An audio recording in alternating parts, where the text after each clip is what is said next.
we live away from our parents. I'll talk about myself. I live in Canada.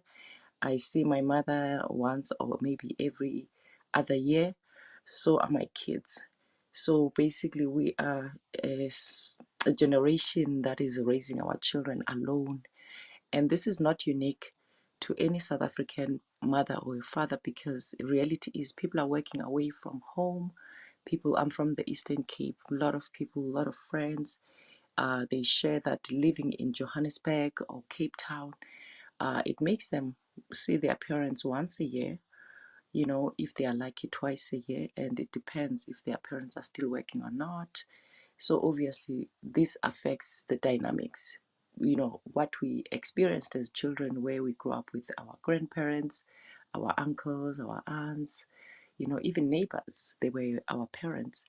But nowadays, we don't see that. We sometimes talk about it here with friends here in Canada, how sometimes we think living in Canada is different than what people experience in South Africa. And when you look at it, it's the same, because people live in Johannesburg, in the estate homes, beautiful, but some people, they don't even know their neighbor. So you are alone.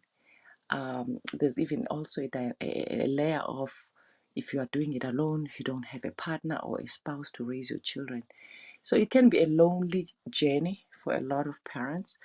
Um, Unfortunately, in the past, it was the village that raised a child, but right now people are doing it alone. And not to neglect that some parents are also struggling with their own childhood traumas they've never dealt with, let alone to even talk about mental health, because as a Black community, this is new, and I think it was a blessing in disguise to witness what happened to George Floyd in America, and that awakened a lot of consciousness in the Black community. People now are aware that, what, this is not a white thing. People are aware that, I need to deal with my baggage, So there's a lot of that. And also COVID-19, it forced us to go within.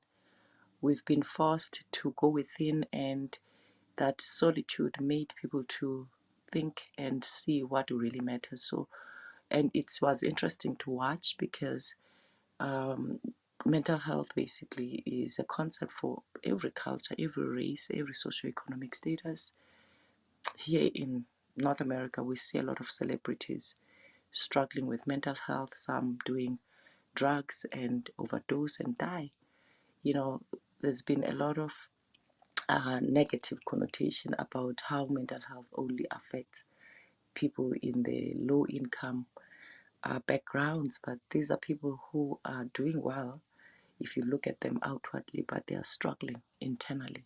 So it's going to be an interesting webinar. I'm hoping, Busi, you can share with your tribe, so that we can unpack and see how we can all thrive and basically help our children be better adults, because unfortunately they are growing up in an era where there's social media. And Nwabisa always says we are a very sad generation. When you look at the generation of the millennials, and also of course the I think it's Gen X, the people that are in the 80s, 70s, and going backward. We are a very sad generation. Outwardly, we are winning. We have all, we know, when people say in South Africa, she has clocked or he has clocked life, you have that CEO position at work, you have that beautiful home, you have a nice job, you have a nice car, but you don't have a relationship with your children because of the demands of your kids. And speak of the difference in cultures. In South Africa, we rely a lot, middle class families, they rely a lot on help from the helpers, which is beautiful, because I think all of us, if you can afford that, it's a beautiful privilege you can have. But then it can quickly take over, where you find that it's mostly your helpers that know your kids or your kid more than you do. And not because you are choosing to, maybe because of work we have not really learned that balance. I mean, it's slowly coming, more especially in our culture, because we are blending with other cultures like the Caucasian community in South Africa. We're starting to see how they do things, where they value family time. You know, they're going away, or they're being involved in their kids' school activities.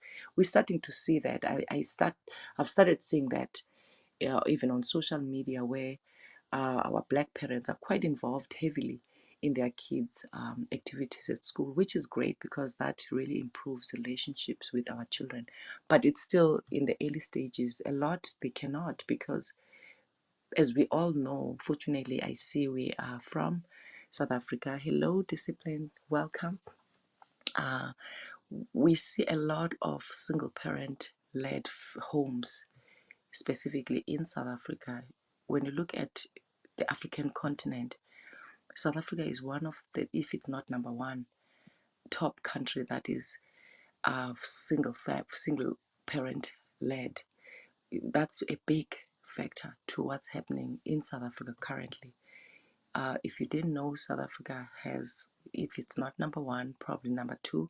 Actually, in the world, after Russia, South Africa is the second to have high rate of suicides. You know, South Africa consumes alcohol, drugs. This might not be visible to a lot of people, or people probably don't access this information, but it's on the literature. So that's a problem right there. Welcome, Discipline. We are basically a community where we have our, if you look up there,